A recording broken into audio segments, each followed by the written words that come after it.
Alright, hello citizens of the Nigelverse. It is Nigel here once again, and this is going to be another movie review. So this has admittedly been a few days in the making, but because I had other videos I wanted to make first, we're here getting it today. Hey, but on Tuesday, I finally went to go see Spider-Man Across the Spider-Verse, and man, I'm glad I did. And we're gonna talk about it. So, like I mentioned before, I don't really go to the movies as often. The only times I go is when I'm out and about with friends or family, and I want to see it, or first date type stuff. That was where I went for my first date back when I had a girlfriend. But also because either that reason, or if it's a movie I really want to see, like right then and there.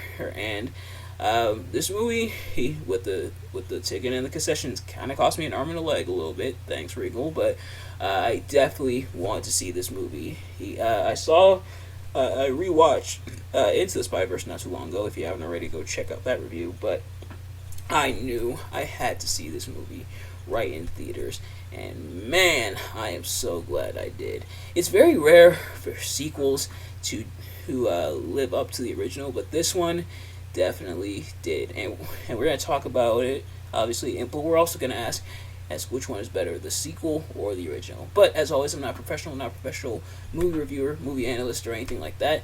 Just a man who enjoys a good time, and if my little opening spiel I just didn't give it away already, I definitely had a fantastic time watching this movie. This is a fantastic movie, and no amount of just like Into the Spider-Verse when I reviewed it, no amount of words is truly going to do this movie justice. If it's still in theaters, which I believe it is at the time of this recording, and go check it out. When it comes to streaming or DVD or however you get your movies, definitely watch it. Pick it up right then and there in store. In fact, if you're watching this in the store, or while you have the DVD in your hand, go right now and buy it because it's that good. Or if you're watching this and think of a movie to watch, this is the movie. Go right there. Yep, grab your remote. Click on Across the Spider-Verse if you're watching this while it's out on streaming and everything. And click it. Yeah, click it. Yeah, right now. Yeah, I'm talking to you. Click it and go watch it after you're done with this video, of course. But go watch it because it is that fantastic. It is such a fantastic movie. So without further ado, let's get right into it. For those who've seen these reviews before, you kind of already know how this works. For those of you who haven't, I'm going to be talking about what I liked and what I disliked about it. And what I liked about it was just about everything. If my speech hadn't given away, like everything that was great about Into the Spider-Verse is transferred directly over, but it still feels fresh. Mostly because they're kind of telling a different story, but it still feels fresh and still feels good to watch. I still got some humor mixed with some emotional moments, and it's got an interesting villain who you wouldn't think would be an interesting villain this time around. Of course, the first Into the Spider-Verse movie was the Kingpin, but now this time we have Spot. Spot, and it's crazy because Spot is apparently supposed to be more of like a joke villain, but and he almost comes across as that, but as you see his true intentions as he pretty much like breaks the multiverse, getting more power and stuff, so he can defeat Spider-Man, aka his true nemesis. As he becomes a very interesting villain, and they kind of did something similar to that in like the Lego Batman movie, which another really funny, really cool movie. But that one was, but this one at the here is supposed to be taken more seriously, versus the other one is supposed to be more of like a joke. But this one's taken a bit more seriously. We find out he got his powers after the Collider incident, hint that when Kingpin tried to get his family back and everything, and we see how he's created, and we see he kind of his intentions and motivations after he fights Miles Morales. He feels upset about it, and so wants to become more powerful to truly defeat his what he believes true nemesis. So pretty much going on an absolute spree. And Spot, as much of a comedic villain as he is, his power is actually useful. The fact that he's able to generate a portal or a spot, if you will, and pretty much travel through dimensions and stuff like that. That's an OP power for a comedic villain, and that's all I'm gonna say. But I think that was done and well. We see the other spider people. We see the return of some, although names that got more or time in the spotlight in the last movie, such as like Spider-Ham, Spider-Man Noir, and Penny Parker, aka the Spider Bot. They don't get as much time, but they still appear. But the main three, which is Miles Morales, aka the main character, then Peter Parker, who shows up a while into it, and then Spider-Gwen, aka Gwen Stacy. They definitely help out the movie. And the other, not really main villain, but kind of. It's an interesting character. Is Spider-Man 2099. Now, in the first Into the Spider-Verse movie, Spider-Man 2099, aka Miguel O'Hara, used more in the post credits, more like a comedic thing. And I guess he recruited the classic Spider-Man natural, because if I'm not mistaken, he does appear in the movie. But here we see he is absolutely ruthless. He's pretty much what they do with Miguel O'Hara, and I might interchange between Miguel O'Hara and Spider-Man 2099. What they do with Miguel O'Hara here is pretty much give him like what they did with Superman in Injustice 2, where he's kind of a tragic villain, although he doesn't really see himself as a villain, but pretty much trying to maintain order, making sure the multiverse doesn't break, making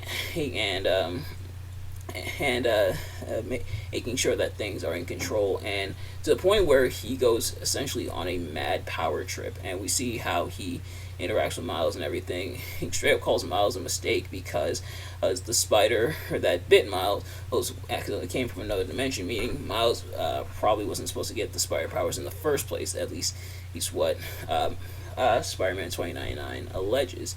But we also get some new spider people. We have a Indian Spider-Man. I forget his exact name, but we also have Spider-Punk. Has like main heroes and everything. And Spider-Punk definitely, he helps steal the show, and Indian Spider-Man as well. But we also have a Spider-Punk who helps steal the show. He is fantastic. He kind of like the Rockstar and everything. You admittedly don't know a whole lot about Spider-Punk, or didn't know a whole lot about him up to this point, but he really gets some time to shine, where he's more or like he's very anti-establishment and everything, and so that's pretty cool. And dude rocks out for sure. And he's a pretty well done character. And people pointed out how he's secretly kind of helping Miles and kind of going against Miguel O'Hara. So that was something nice to pay attention to. And it's something where there's a lot of stuff going on. You might not catch it at first, but then later on you're like, oh, there's plenty of those types of moments, which is really cool how everything's so woven and interconnected. It much like a spider web. But there's that going on, and the reason Miguel wants to control the multiverse is to prevent multiverses from dying out. So there's canon events where something has to happen in order for Spider-Man to truly gain his origin, and when Miles prevents one of these, that's when he learns about them, and learns that one of these canon events that's supposed to affect Miles is his dad dying. Yeah, right after his uncle died. And speaking of which, the dynamic between Miles and his parents, it's obviously Miles sneaking around. His parents think he's like in trouble, up to no good, stuff like that. But Miles has to hide that he's Spider-Man, which Miles is Spider-Man, and obviously still not fully experienced, but coming a lot farther than the Into the Spider-Verse movie. And Miles' hair looks more curly this time around, which is cool. But yeah, so there's that going on. And Miles ultimately, and it's one of those things where you can kind of see both sides. It's where Miles has to let his father die so that his universe doesn't collapse. On one hand, kind of going to Miguel O'Hara's side, Like, obviously, you don't want the universe to collapse. And Miguel O'Hara experienced that, where he went to an alternate universe and prevented something from happening so he could have his family, but that universe ended up crumbling. And so he knows not to do that. But on the other hand, and this is what Miles defends, he's not going to let his dad die. Like, if someone asked you right now, oh, hey, look, the fate of the universe is at stake. Hey, we need your help. Oh, and you're like, well, what do I have to do? And they say, you have to let your parent die, or one of your parents, or even both of your parents die. You'd probably be like, no. And that's understandable. That's a realistic response. And obviously Miles objects to that, especially after already having lost his uncle, who was the Prowler he died of, which they also got Donald Glover, Donald Glover, aka Childish Gambino, aka the Prowler from the Tom Holland Spider-Man universe. He made a cameo, among other Spider-Man cameos, such as like Spider-Man PS4 of all people, the PS4 Spider-Man, and which a lot of cameos there, and a lot of different characters. We also have Jessica Drew, who, aka Spider-Woman, but this is like the black version of Spider-Woman, and who's also pregnant, which while she's doing all this, which is insane. Then we have Ben Reilly, who a bit more like comedic, but also pretty dark, and his origin story is kind of dark, but he provides some funny beats. But yeah, so all these pieces interconnect to make a very interesting and compelling story, and it's something where you understand the motivations of all the characters. Gwen doesn't want to return home because she accidentally had to fight her friend Peter, who turned into the lizard, and so her dad, who's a cop, aka Captain, and aka Captain, is on the hunt for Spider-Woman, in which they call her here, but we mainly know her as Spider-Gwen. But he's on the hunt for Spider-Woman. Doesn't know it's his own daughter, and then when he finds out, then that's when she pieces out. Eventually, returns to her universe, and Miles returns to his universe. Hers. At first, he wasn't allowed to because Miguel O'Hara knows what he's trying to do, and that's prevent his dad from dying, therefore potentially messing up the flow of time. But Miles does return to his universe, or so we thought. And man, like the movie sets up to where you think Miles gonna return to his universe, and he's going to save his dad and maybe suffer the repercussions later. But he gets to save his dad, and then they hit you with the gut punch. Miles winds up in the wrong universe.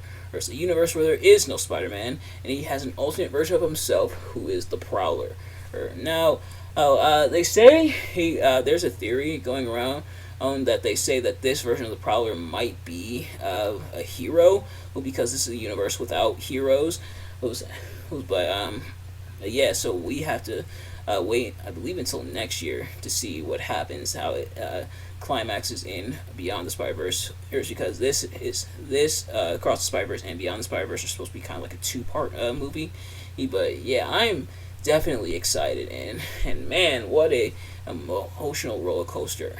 You thought you were gonna get the happy ending from Miles, but then it gut punches you just like that. And so all these things, all these woven, interconnected things all work together to make for a really solid and fun movie. And like I said, they carried a lot of the other stuff from the other movie. He's same with the art style and everything, which I know the art style took them a while to do, but yeah, so that's carried over her, and the voice acting and everything, I think it's all the same voice actors who were in the previous movie. And it's nice that some characters like Spider-Man 2099 get more of a time to shine here. I think that's really well done. And we see, like I said, the emotion, the fact that Gwen and Peter knew that Miles might have to let his dad die, so that was the real reason why he was brought there, pretty much to stop him from preventing the canon events of the multiverse can be saved. Miles feeling betrayed and everything, just cinema, true cinema, and just fantastic stuff. if I had to find something to nitpick, if I had to find anything to nitpick, because as what I have to do sometimes. If I had to find something, anything to nitpick, I'd say the fact that there was no post-credit scene does kind of suck, but it does say Miles will return in Beyond the Spider-Verse. I wish Genki, who's like Miles' best friend and who knows Miles the Spider-Man, and I wish he did get a little bit more time to shine. But other than that, that's just very small nitpicks in the grand scheme of things, and they set up nicely for the next movie, and I can't wait to see how things unfold in the next movie. And the fact that I have to wait a year is killing me, but like I said, I know these take a little while to make, but like I said, fantastic movie. Go check it out today, like right now. Like I know this is gonna be uploaded later on tonight at around like 8 p.m. But after you see it, go if they have a midnight screening, go right now to your local theater. Go check it out right now. If you're watching this when it becomes available for streaming, go stream it.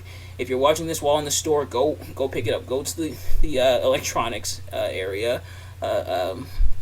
Unless you're at a grocery store that doesn't have one, in which case grab your groceries, go to the electronics area, and hit this DVD, hit the movie and everything. However you get your movies, because it is that fantastic. Go watch it. Now, is it better than the original, or is the sequel not as good as the original? Honestly, it's kind of a toss-up, because there's a strong argument to be made for either movie. Either movie, he could have the argument of being the better movie between the two. If you went with either one as the better movie, then you'd probably be justified, and you could find ample reasons to defend either movie as the better of the two Spider-Verse movies so far. Which just goes to show how fantastic these movies are. Sony, he might not get everything right when it comes to the Spider-Man franchise, but the Sony animation department, you guys keep it up. You guys are doing great. And you guys definitely deserve a raise. For all like the little references and stuff they put in, and including the pointing where all the Spider-Man are doing it, which is partially why I wore the shirt. To all the emotion, to the visual stuff. Fantastic movie. Go check it out right now. But nevertheless, that's going to do it for this review. Thank you all so much for watching. I hope you enjoyed. If you did, please do me a favor. Like, comment, subscribe, share it with your friends. Turn on post notifications so you know every time I upload a video so you can see as soon as it drops. Let me know in the comments below your thoughts on this movie and tell me how awesome it was. And what your thoughts on my analysis of the movie. But thank you all so much for watching, and I will see you guys later. Peace. Also, really quick, not peace just yet, but because tomorrow is System Shock Saturday, which I don't think I made that an official hashtag yet, but put in hashtag System Shock Saturday, and because of a special episode, we're going to have a special episode of System Shock Radio, but I'm also going to throw in my predictions for Money in the Bank.